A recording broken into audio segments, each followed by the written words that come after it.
जब मैंने ब्रेकअप का नाम लिया तब जाके सुकिंग्यान को एहसास हुआ कि मेरे हाथ में जो अंगूठी थी वो अब हमारी सगाई की अंगूठी नहीं रही थी। उसका चेहरा एक पल के लिए बिल्कुल सुन्न पड़ गया। फिर उसका आपा टूटा और वो चिल्ला उठी, तेरी सगाई की अंगूठी कहाँ है?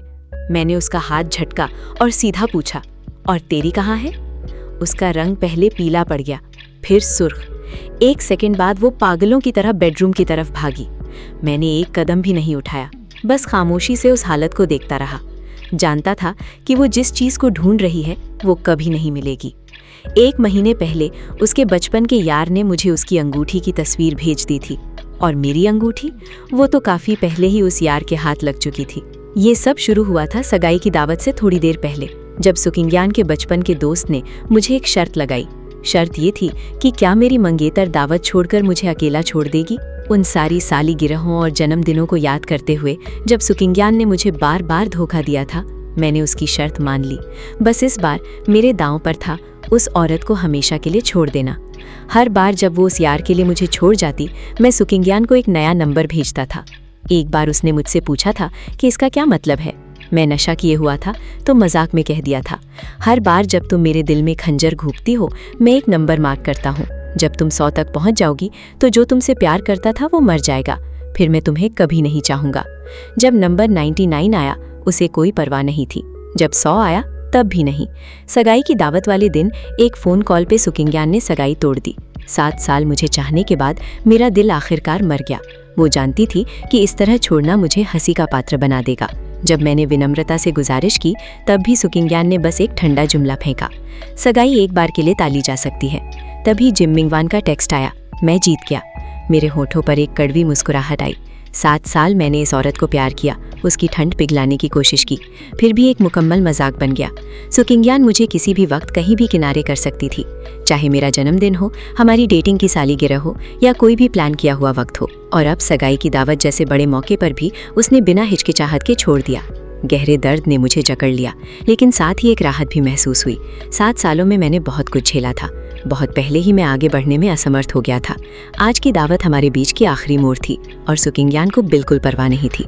मैंने एक गहरी सांस ली, अपना फ़ोन निकाला, चैट विंडो खोली, एक मैसेज भेजा, चलो ब्रेकअप करते हैं। मैसेज भेजने के बाद सुकिंग्यान को सीधा ब्लॉक कर दिया। जब मैं अपना सूटकेस लिफ्ट की तरफ खींच रहा था, पीछे से एक झीना सा परिचित आवाज़ आई, वो आवाज़ जिनसे मुझे 7 सालों से घिन थी। सुकिंग्यान की कजिन स्विरू। स्विरू की आंखों में सबसे बड़ी देवी उसकी कजिन सुकिंग्यान थी। उसकी नज़र में सुकिंग्यान दुनिया के सबसे अच्छे आदमी की हकदार थी, मेरे जैसे किसी गंवार की नहीं। इसलिए इन सारे सालों में उसने मुझे तंग करना कभी बंद नहीं किया। वो इतराती हुई मेरी तरफ लपकी, सगाई रद्दा हो गई, कितना शर्मनाक। क्या तुम अब दुम दबा के भाग रहे हो? फिक्र मत करो, मैं तुम्हें इतनी आसानी से जाने नहीं दूंगी। उसने तालियां बजाईं, सब बाहर आ जाओ। एक पल में उसके आसपास छुपे 6 साथी बाहर निकल आए। उन्होंने अपने फोन्स ऊपर उठाए और मुझे फिल्माने लगे। सारा माहौल हंसने का था, मेरे सारे अपमान को कैद करने का प्लान। स्विरू के होंठों पर एक शातिर मुस्कान तैर गई। तो सगाई रद्दा हो गई, कैसा लग रहा है? वो सबके साथ हंस रही थी, आंखें मजाक से भरी थी। मेरा दिल शून्य था। मैंने हाथ बांधे और स्विरू की तरफ एक हल्की मुस्कान के साथ देखा। कैसा लगता है? ईमानदारी से कहना चाहूँ तो बहुत बुरा लग रहा है, लेकिन चाहे कितना भी बुरा क्यों ना लगे, मुझे शक है कि ये जैसे कमीने होने से बुरा लगता होगा। माहौल तुरंत जम गया। स्विरू का चेहरा पीला पड़ गया। वैसे तो वो सुकिंग्यान की कजिन थी, लेकिन दोनों में खून का कोई रिश्ता नहीं था।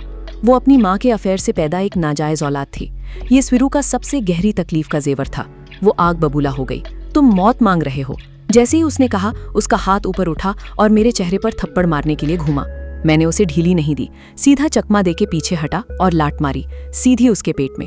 स्विरू लड़खड़ाती हुए कदम पीछे गई और अपमान से जमीन पर गिर पड़ी। उसने अविश्वास से मेरी तरफ देखा। तुम्हारी हिम्मत कैसे हुई मुझे मारने की? क्या तुम्हें डर नहीं कि मैं अपनी बहन को बता दूंगी?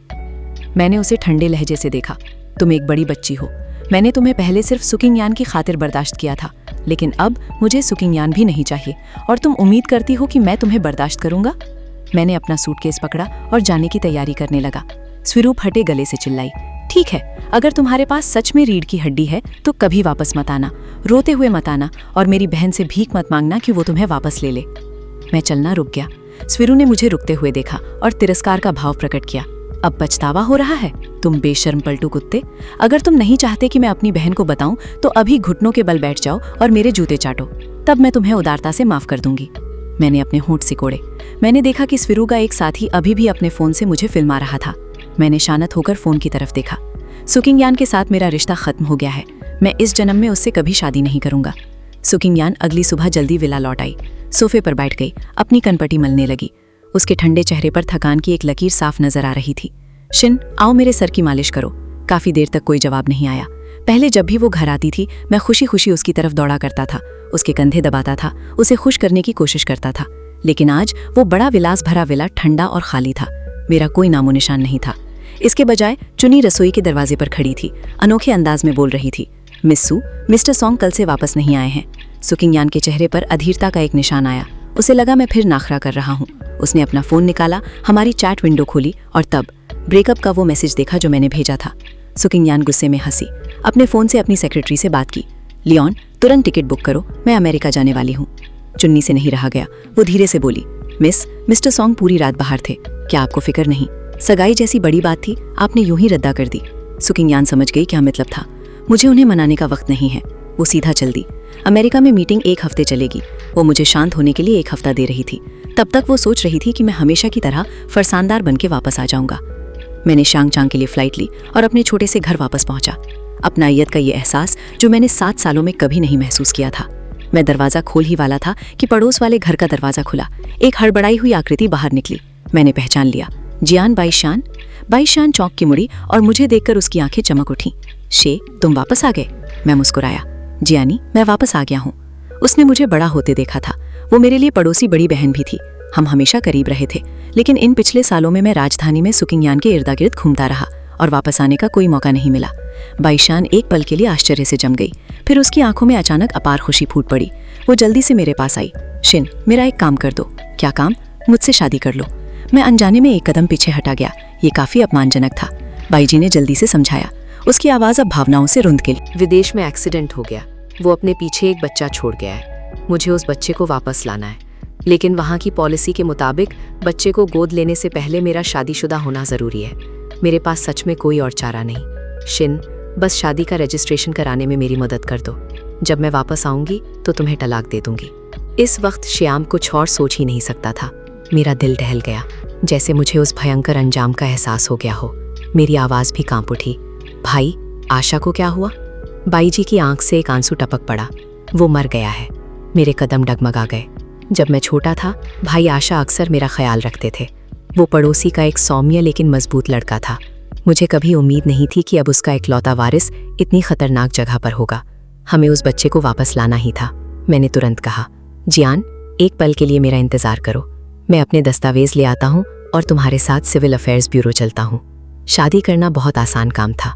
मर्द और औरत सिविल अफेयर्स ब्यूरो जाते हैं, एक फ़ोटो खिंचवाते हैं, नोटरी कराते हैं, एक प्रतिज्ञा पढ़ते हैं, कागज़ों पर मुहर लगवाते हैं और शादी का प्रमाण पत्र आ जाता है। बाईशान ने शादी का प्रमाण पत्र लिया, मुझसे माफ़ी मांगी, फिर एयरपोर्ट की तरफ भागी। वक्त बहुत कम था। हर एक्स्ट्रा सेकंड की देरी का मतलब था उस बच्चे के लिए और एक दर्जे की मुश्किल। 1 हफ्ता जल्द बीत गया। सुकिंगयान अमेरिका से लौटी। लग्जरी कार के अंदर उसने वक्त पर नजर डाली। डिनर का वक्त था। उसने अपनी सेक्रेटरी से कहा, लियोन, सॉन्ग शिन से रब्ता करो और स्टारलेक रेस्टोरेंट में डिनर करो।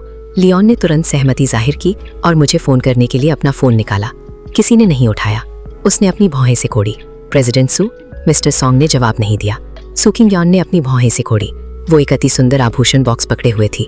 अंदर एक शानदार घड़ी थी जो उसने अमेरिका में एक नीलामी में जीती थी। सगाई की दावत में जो हुआ वो सच में उसकी गलती थी। उसे अपनी माफ़ी दिखानी थी। अब जब मैं जवाब नहीं दे रहा था तो वो बहुत नाखुश थी। भावहीन होकर उसने तोहफे का बॉक्स बंद कर लिया। सीधा विला वापस चलो। अंत में कार विला के दरवाजे पर रुकी। सुकिंगयान ठंडे चेहरे के साथ बाहर निकली। विला में कई नौकर थे, सब अपने अपने काम में मसरूफ थे। अंदर सिर्फ चुनी थी। चुनी से पूछा, शिन कहाँ है? चुनी के चेहरे पर एक फिक्र आई। मिस्टर सॉन्ग उस दिन के बाद से वापस नहीं आए हैं। मैंने उन्हें काफ़ी बार फ़ोन किया, लेकिन उन्होंने कभी जवाब नहीं दिया। मिस, मुझे डर है कि मिस्टर सॉन्ग कुछ उतावला न कर बैठे। सुकिंगयान की सुंदर भौहें से कोड़ी, लेकिन उसकी आवाज़ पक्की रही, वो नहीं करेगा। मैं एक गर्म छोटा बेटा था, हमेशा आशावादी और सकारात्मक।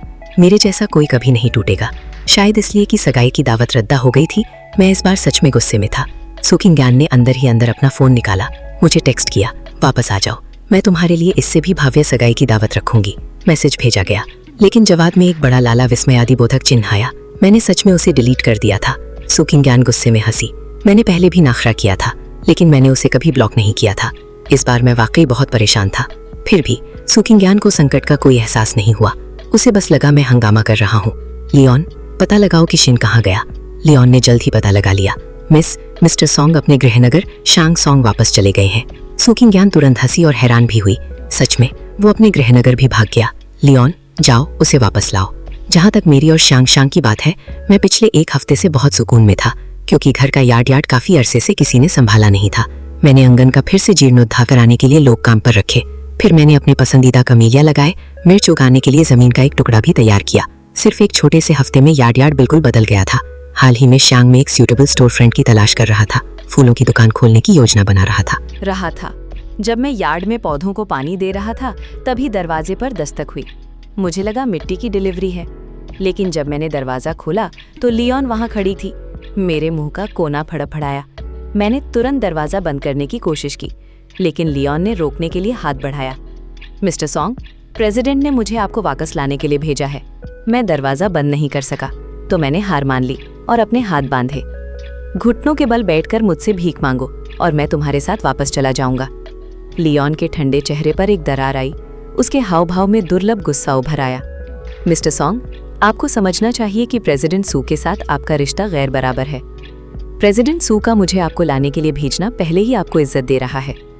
अगर आप नाखरा करते रहेंगे तो इसका उल्टा असर होगा। लोगों को अपनी जगह पता होनी चाहिए। मैंने अपनी भौहें उठाई और लियोन की तरफ एक ऊपर से नीचे की नजर डाली। सच कहूं तो लियोन का आना सुकिन्यान की तरफ से खुद को नीचा दिखाना है। 7 सालों में ये पहली बार था, लेकिन क्या मुझे इसका हिसाब था? मैंने उसे ठंडे लहजे से देखा। मुझे अपनी जगह बहुत अच्छी तरह पता है, इसीलिए मैंने सुकिन्यान को छोड़ा। तुम्हें भी अपनी जगह पता होनी चाहिए। तुरंत मेरे घर से निकल जाओ, वरना मुझ पर कुत्ते छोड़ने का दोष मत देना। लियोन की नज़र बर्फीली हो गई, आंखें ऊंचे तिरस्कार से भरी थीं। सियान, तुम बहुत आगे बढ़ गए हो। क्या तुम्हें लगता है सुकिन्यान को तुम्हारी परवाह होगी? अगर उसे सच में परवाह होती तो उसने सगाई की दावत रद्दा नहीं की होती। तो नाखरा करना बंद करो। सच में इससे ज्यादा मत करो। मैंने अपनी मुट्ठी भींच ली। मेरा दिल इतना दुख रहा था कि मैं मुश्किल से सांस ले पा रहा था। रद्दा की गई सगाई की दावत ने मुझे अपमान से भर दिया था। सीधे तौर पर कहूं तो मैं सिर्फ उसके पीछे रेंगता और पीछा करता रहा था। मैंने खुद को पूरी तरह विनम्र स्थिति में रखा था। यही वजह थी कि सुकिन्यान के आसपास के लोग इतने निडर थे। मैंने उसे एक हल्की मुस्कान दी। अंदाजा लगाओ वो क्या है। जब लियोन ने ऊपर देखा और वहां लटका हुआ सुरक्षा कैमरा देखा तो उसकी पुतलियां हिल गईं। मैंने अपने हाथ बांधे और अधे मुस्कुराते हुए उसकी तरफ देखा। तुम्हें क्या लगता है क्या होगा अगर मैं तुम्हारा अभी का व्यवहार सुकिन्यान को भेज दूं या इसे ऑनलाइन पोस्ट कर दूं? तुम सुकिन्यान की तरफ से रखे एक उच्च स्तर के कुत्ते से बढ़कर कुछ नहीं हो। तुम्हें उधार ली हुई शक्ति से दूसरों को डराने का साहस किसने दिया? मैंने एक बार कहा, सुकिन्यान और मैं खत्म हो चुके हैं। अभी दफा हो जाओ और मैं दिखावा करूंगा कि तुम यहाँ कभी नहीं थी, वरना पूरी इंटरनेट तुम्हारा बदसूरत चेहरा जान जाएगी। लियोन का चेहरा गुस्से से भर गया। उसने कैमरा की तरफ घूरते हुए धमकी दी, बेहतर होगा कि तुम्हारा मतलब वही हो जो तुम कह रहे हो। सुकिन्यान के पास कभी वापस मत आना। तुम्हें अपनी जगह पता होनी चाहिए। तुम कभी भी मिस्टर जी की तुलना नहीं कर पाओगे। तुम सुकिन्यान के लायक नहीं हो। ये कहने के बाद वो मुड़ी और चली गई। मैंने दरवाजे तक उसका पीछा किया। मेरे चेहरे पर एक शातिर मुस्कान आई। सावधान रहना कि तुम मुंह के बल ना गिरो। जैसे ही मैंने कहा, लियोन एक अजीब मुद्रा में जमीन पर गिर पड़ी। मुंह के बल, वो भी। हाँ, मैंने अपना चेहरा ढांक लिया।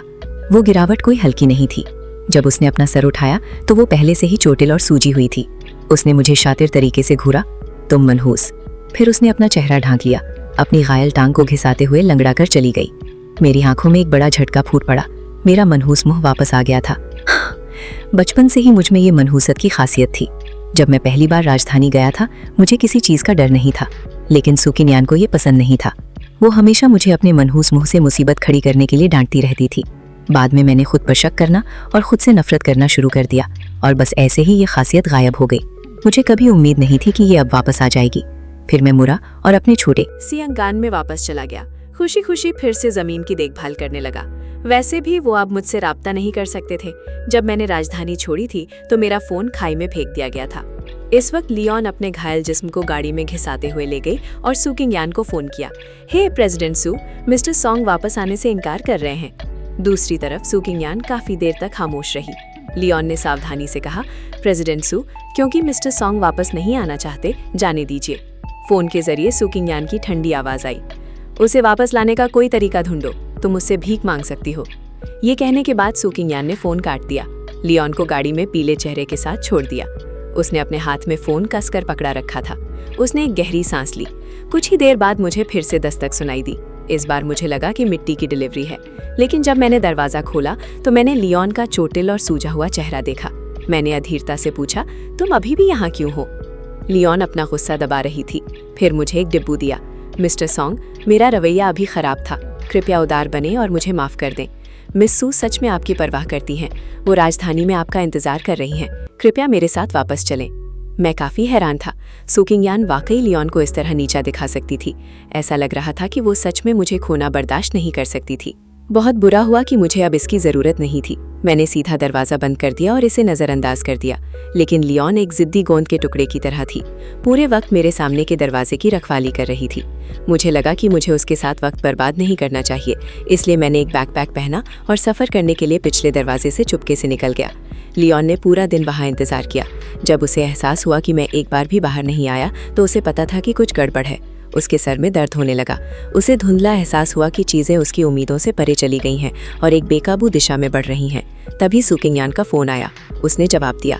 सुकिंगयान की शांत आवाज़ रिसीवर के जरिए आई।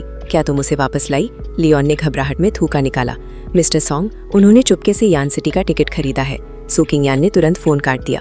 उसका सुंदर चेहरा काला पड़ गया। उसने मेरा नंबर ढूंढा और तुरंत डायल किया, लेकिन फ़ोन काफ़ी देर तक बजता रहा जब तक कि वो अपने आप कट नहीं गया। मैंने फिर भी जवाब नहीं दिया। सुकिंगयान ने अंधेरे फ़ोन स्क्रीन की तरफ देखा। उसके ठंडे चेहरे पर कोई हाव भाव नहीं था। फिर उसने एक दूसरे खास सहायक लूचांग को फ़ोन किया। पता लगाओ कि शियान यान सिटी में कहाँ रह रहा है। सबसे तेज़ फ्लाइट बुक करो, मैं खुद उसे वापस लाऊंगी। लूचांग दूसरी तरफ एक पल के लिए दंग रह गया। उसने जवाब दिया, हाँ। इस वक्त मेरा यान सिटी से धीरे धीरे वापस सफ़र करने का इरादा था, सड़क पर 1 महीना या उससे ज़्यादा वक्त बिताने का। यान सिटी के पहाड़ शानदार थे। इसका पानी क्रिस्टल जैसी साफ था। ऐसे नज़ारों के सामने मेरा छोटा सा दिल टूटना शायद ही जिक्र करने लायक था। एक दिन की मस्ती के बाद जब मैं गेस्ट हाउस लौटा तो रात के 9 बज चुके थे। मैंने अपार्टमेंट का दरवाज़ा खोला और देखा कि एक परिचित आकृति अंदर बैठी है। मैंने अनजाने में अपनी आंखें मली, फिर अचानक उन्हें चौड़ा कर लिया। सुकिंगयान यहाँ क्यों थी? उसके हाथ में फ़ोन एक नंबर डायल कर रहा था, जबकि वो भावहीन होकर मुझे दरवाजे पर खड़ा घूर रही थी। तुम्हारा फ़ोन क्यों नहीं बजा? मैं एक पल के लिए जम गया। मैंने अपने होंठ सिकोड़े। मैंने अपना पुराना नंबर फेंक दिया। सुकिंगयान ने समझकर सर हिलाया।